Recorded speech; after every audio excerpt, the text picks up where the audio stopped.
Attention Explorers Unlimited, Bob Silent here. I'm also known as Dash the DB or Tamarano Sapiens Rex over here on Explorers Unlimited. And this is part 3 of my newcomers walkthrough. The rough draft version of it, at least. Today we're talking about Explorer Points. Explorer Points are kind of a meta economy on Explorers Unlimited. You can get site features and stuff. It's like tokens or some other stuff that you've seen on other websites. This one's kind of novel because it encourages participation. And first I'm going to go into what you can use your Explorer points for. And then, after I've hyped you up on that, we'll go into how you can get them. Alright, so this is the Explorer Points menu. This is where you can pick out various things for your character for Explorers Unlimited. For example, you can get skill rewards, like upgrading a skill by a level, getting new skills, increasing combat skills. You can get bonuses to your perception score, or your perception skill. You can get new psychic abilities if you have them already, and you can modify your superpowers if you have any. You can get spell rewards. This is significantly easier than role-playing your way through getting to new spells, because there's a mandate that basically any spell over like 6th level you have to go on a specific adventure for, and try getting your friends to spend a year on an adventure that's primary goal is to get you a spell.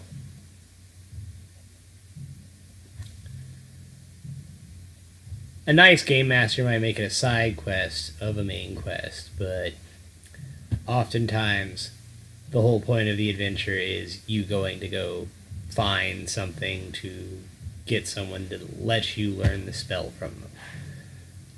In meta rewards, you can get characters that start at higher level. You can get automatic critical successes. Now I use these in combat. This is where I use most of my EP that I burn off, right? You can get some cool things, like they built a fortune and glory table.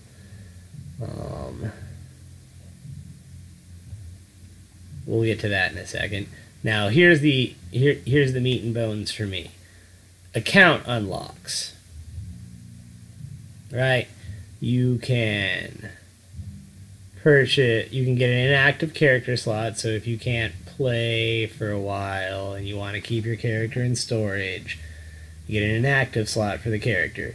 You want to play more than one character, there's a cost for that. You can play your first character on Explorers Unlimited for free, but if you're going to like fill up multiple different groups with your characters, we kind of want you to earn that, so there's a cost involved.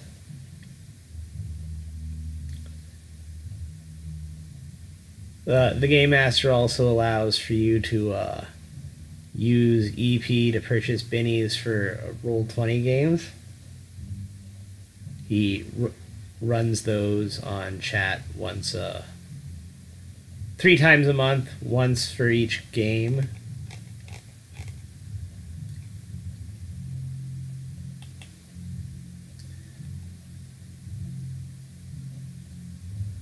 We'll take a look at the Fortune and Glory rolls. You can do things like get like cool weapons, armor, right? This is all good stuff for a new character starting out. Some of it's also like charming and well-traveled. Some of it's also good for existing characters. I wouldn't really want to get a mighty weapon or a strong suit of armor.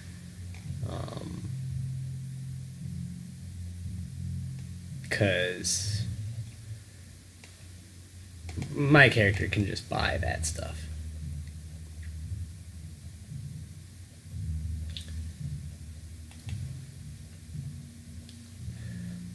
What's not covered in here that I don't really know where to dig for is also with Explorers Points is you can found a player-owned organization like a sponsored mercenary group or a syndicate type thing. You want to take a look at the rules in the Rifts Adventures Guide for that. Basically, it costs 1 EP per build point.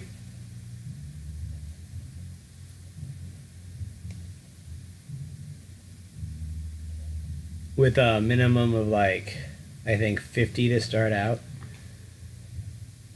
Also, there you can unlock lists of characters that aren't native to settings. This is the list for Rifts, Merctown, Eurasia, Australia, right? You can play any of the North American characters. You can play any of the Eurasian characters in Eurasia. You can play the any of the Australia characters in Australia, but Australia's gone now. And then Orbital's also gone, but you could play characters from Orbit if you pay for the dimensional unlock, right? Regional origin. You can be Europe, America, Underseas, Africa, Australia, Japan, Russia, Atlantis, Central and South America, China, and Orbit, right? I have purchased the Native America A-list, which is applicable to settings outside of America, right? So that I could take my Americans on tour to Europe if I want, or if they reopen another setting, I can take one of my American characters on tour there. Currently, I have a character in Eurasia that's an American. You can also buy dimensional unlocks. You want to be from the Palladium Fantasy world, or like Robotech or Nightbane. You can pay to have characters from those settings in the Merctown setting.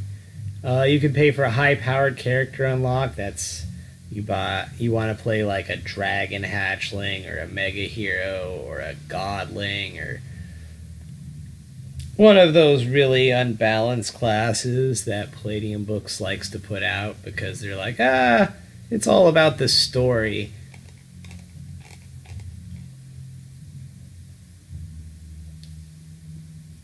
You can do that for 15 EP. There's a couple other, like, each setting also has additional cost unlocks. You can, like, here's Phase World.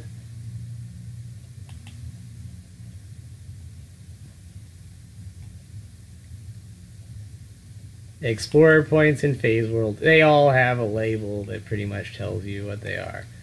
Now you can dimensional unlocks. You can play from the 3 galaxies of Manhunter. You can play generic classes. You cannot play, like right here. You can be a native for 3 galaxies, generic, or aliens unlimited. That's free in Phase World, right? You want to play a Robotech or Macross character. You want to play a character from Wormwood. You want to play a conversion character from Aliens Unlimited. You want to play a Mechanoids type character. You want to play a character from the Book of Heroes. This is pretty much, I think, the only spot in Explorers Unlimited where you could do this particular thing. You can play a native Earth character, right? That's the highest cost. You want to play a character from Rifts Earth in Phase World? We don't want to fill the setting up with a bunch of Earth characters. So make it expensive, so not everybody brings an Earth character to Phase World. That's at least Dark Lord's logic on it. I have actually bought the Native Earth unlock myself, because it's... once I buy a dimensional unlock, it's good forever, so... just in case I can ever bring one of my Rift's Earth characters to Phase World for, like, again, tourism. That idea is not exactly too popular amongst people on Explorers Unlimited, because that means you're disrupting their whole group dynamic thing. But I'm like, I paid for it, so maybe, like, I know, like, see an adventure through to the end, right? Always see an adventure through to the end. But if at the end of an adventure you want to change groups, that's pretty much been okay on site forever. Like Heroes Unlimited also specific Explorers Points rules. I know they're here somewhere. Give me just a second.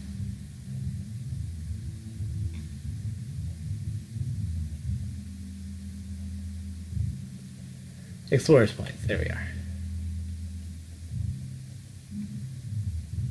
So this is basically a rehash of all of the other stuff from before, but they have specified, like, you get a favorable contact with the Shimra or other organization.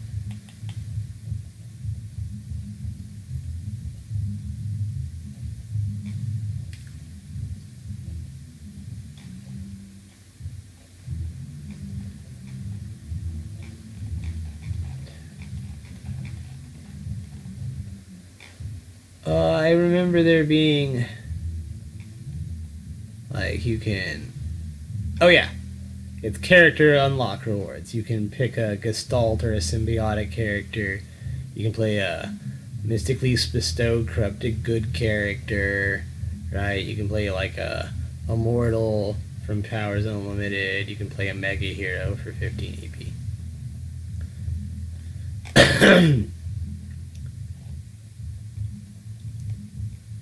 And there's also an ability, you can go Mega to your current character.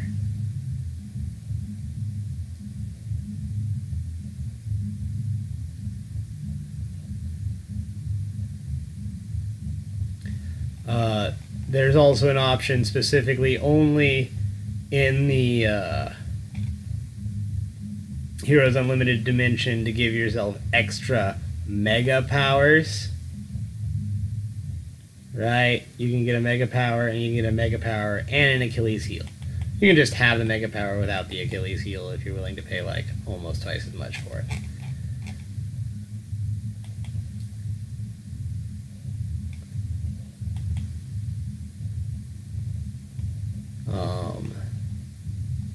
In Palladium Fantasy, and I have a little bit of a, like, I know why they decided to do it the way they did. And that's because they have the opinion that it's a closed setting.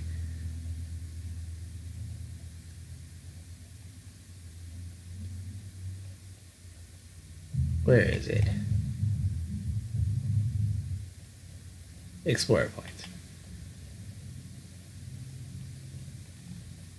So all of this is pretty much the same.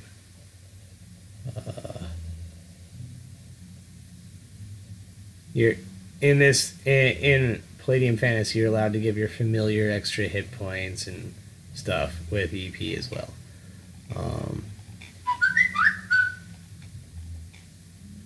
If you want to play, like, open to all players from Lorne, you can be a human, an elf, a dwarf, a gnome, a changeling, an orc, ogre, or a wolfen.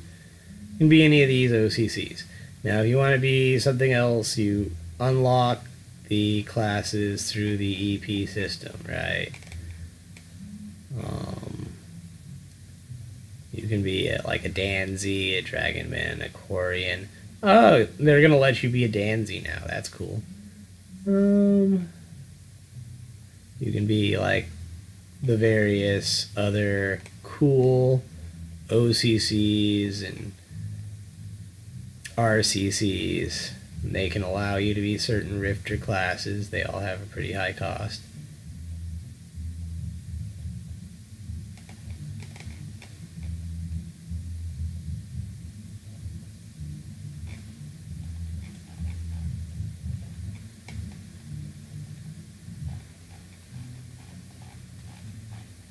Now, the opinion is, and it says in here somewhere, I think it's right up in here, Dimensional Origin is not allowed.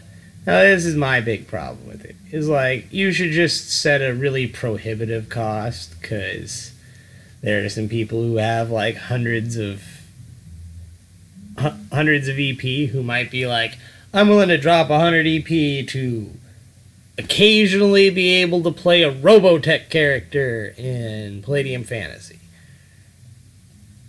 Right, whenever there's an opening and I have a character, I want to try to get my character in your group.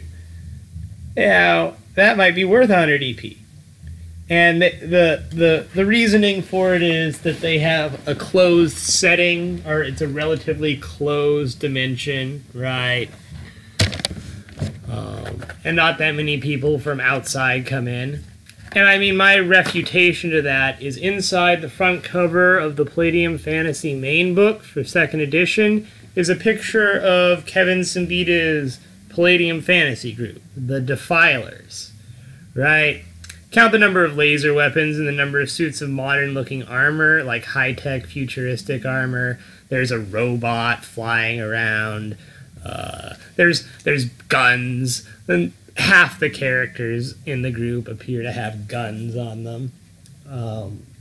So, I mean, there are clearly stated dimensional holes permanently in the setting, including, like, the Land of the Damned, where there's the rift where the demons and devils fight each other. So, I mean, there is plenty of dimensional leak through. It happens. So, closing it off completely seems really lame. Now, making it really expensive, I could see. And we need more ways to burn EP out of the economy, people say, so I think we should really work on that.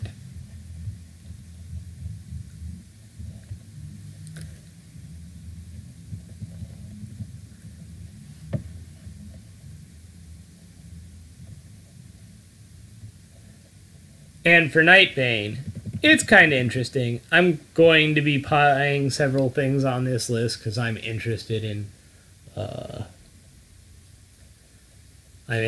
characters from this setting. Nightbane and Robotech were my two favorite early Palladium games that I played a lot. Like, I was more into Nightbane when I was a teenager than I was into Rifts. Rifts is kind of a silly kitchen sink setting. You kind of develop a fondness for it. But, I mean, Nightbane is kind of teenage angsty, so I guess I was just falling into a demographic at the time. Oh, here we are. Character Unlock Awards, right? You can unlock doppelgangers. You could be like a Vash, a Guardian, or a Wampure. You can be a Necrofim, right? You can have the class unlocks.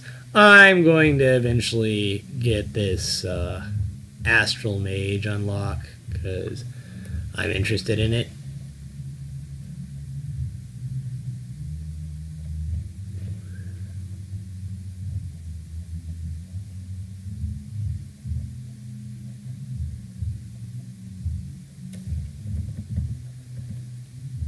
You can get cool, you can add manifestations to your stuff. You can get, I think somewhere in here it also specifically states that you can get talents. Yeah, you can get new talents. You can get additions to Morpheus multifunction traits.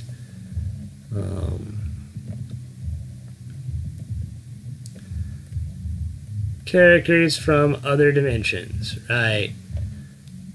You can use, you can play, like, beyond the supernatural psychic classes. You can play physical training and special training characters.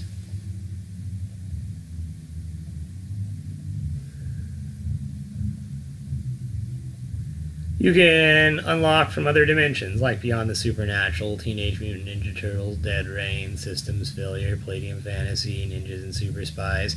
There's a high cost for an EMDC setting. Now, see, this is the kind of thing that I would expect to kind of make sense. Now, if you wanted to make it highly restrictive for, like, Palladium Fantasy, I would, like, double all of these numbers. And remind people that everything's SDC in SDC dimensions. Special EP costs, you can have super care powers. Oh, really? That's per character? I really think that should be reworded. That's an unlock. These are the sort of things that are unlocks, right? So this should be like a character with superpowers is an unlock for the setting, not a per character cost. Right? And then probably the same for this special EP cost here, right? You gotta. And then the species unlocks. Like, this costs thing probably should be reworded.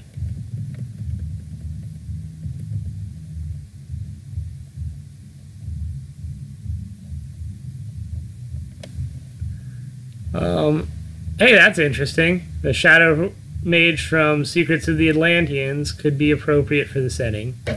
So he's given it a lower EP cost. He's also given the Shadow Warlock a reassessed EP cost.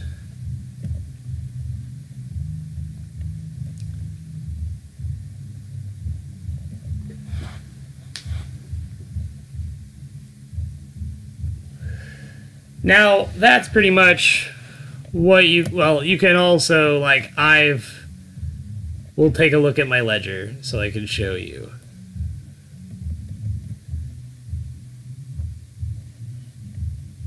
I have the very first ledger spot. It's prime real estate, right? Now, I've transferred EP to Tyree for filling in as a game master for a period of time. I've given out EP to other players as gifts. This was my Christmas allocation 1 year. I've loaned it out to people, and I've gotten my loans repaid. They're all right here. I have paid private bounties. The channel art for my YouTube channel is from Augur, and I've paid other people for, like, small tasks here and there, and that's recorded in the ledger.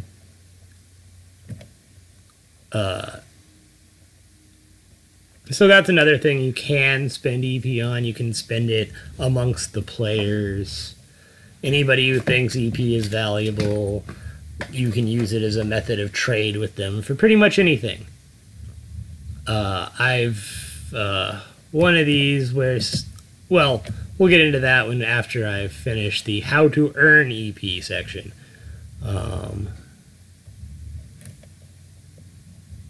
Player's Guide to Earning EP. It's right here. You get EP for providing feedback. This says on the portal, but really they want you to provide feedback on the Palladium Megaversal forums these days. And you can get EP for contest participation. He hasn't often given it for participation recently. You only get it for placing in a contest, first, second, or third. In the early contests, he gave out 1 EP to everyone who made a submission, as long as he was like, this submission isn't completely against the guidelines I made. That's kind of fallen off recently.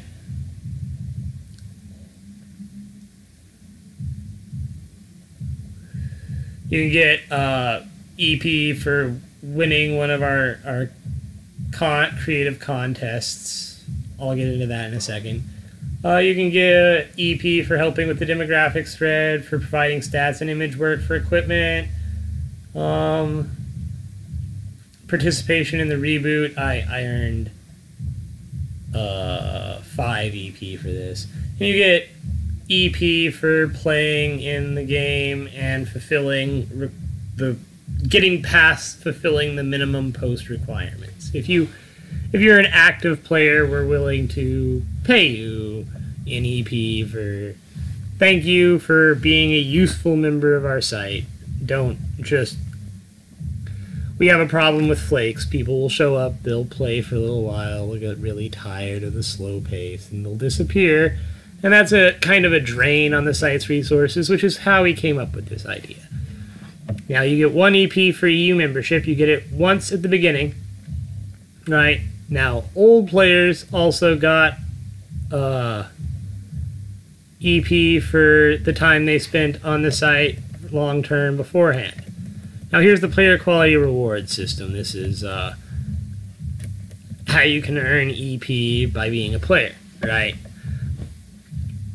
You look, post rates rewards are only judged from in-character posts, right? So if you post more than 50% over the, like 1 to 50% over what you're supposed to, which is 1 post a week, we give you 3 weeks of leeway, so it's 13 posts per 4 months, which is, right, 4 months, yeah, per 4 months, which is how we do a quadrimester. Then exceeding the post rate by over half is 2, and doubling or more is 3.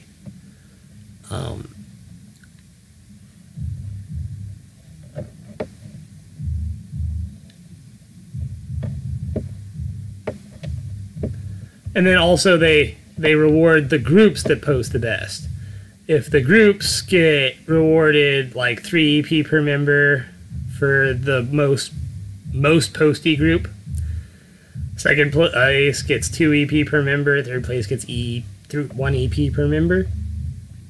Now, I think that this should also apply to the game masters of each of the groups that get to the highest post rate, because if the players are posting that much, that's a lot more work for the game master to keep up. But that's just my opinion. That's not how it is now. And you can also earn Explorers points by being a game master on the site. Your players grade you, and you earn between, I think, 1 and 7 Explorers points, and then you can be an assistant game master. You're basically the GM's gopher. Your primary job is to accumulate, to count, to tally up what the XP rewards for each character is, and to goad them into posting. But every once in a while, your GM will need a break, and that's when it's your turn to run.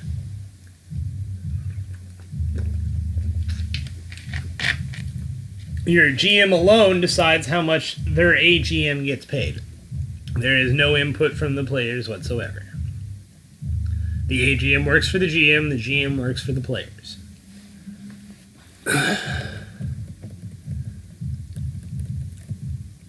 Now, in the bounty board, you can see I put in my private bounties, but most of these bounties are like, you want to write a script, you want to organize a modern weapons list from all of the books, you want to contribute image files that meet his qualification standards, you can work on refitting like the Mystic Quarter Forum, where they're working on superpowers, they've been working on that for a while. Website development, right? Superpower corrections efforts, that's the big ongoing topic right now. And then you can participate in the contests, like, yeah, the late winter EP contest is write a short story. First place gets 10 EP. He'll produce it as a podcast. Second place gets 5 EP. Third place gets 3 EP. Right. There are old bounties in the archives. I think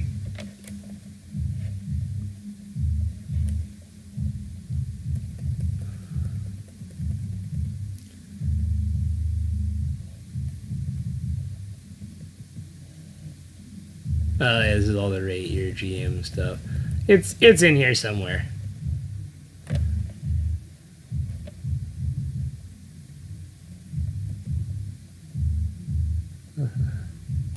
Yeah. Here, like, here's an old contest that's already been resolved, right? The Preacher, this was an update to the Preacher OCC, because they decided, like, this class wasn't quite written up to RUE standards. It was produced in an earlier version of the Palladium Megaversal rule system, so it didn't quite match up to the current classes. It should be a little bit better than a Vagabond, and it was kind of not any better, like worse than a Vagabond. So, as you see, it was a tie.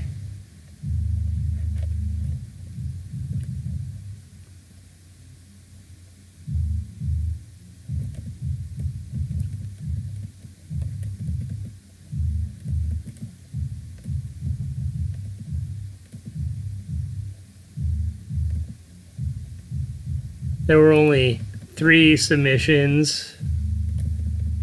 All of them got some EP out of it.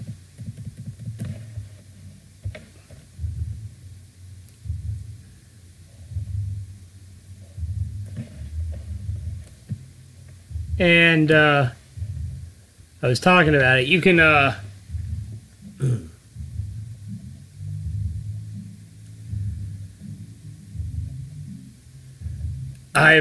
I've also traded my EP for like, I have a large supply of gaming books because I used to run a friendly local neighborhood gaming store. So I have traded some of my books for EP before, and that's like another way you can barter with other players. You can borrow EP from players, but I mean, like, this is like an informal value transfer system, so it's basically all handshake deals. You've got to know the people who you're working with, because it's all trust-based. I mean, like, most of the people are people who I've been gaming with for years now, so I have a level of trust with them.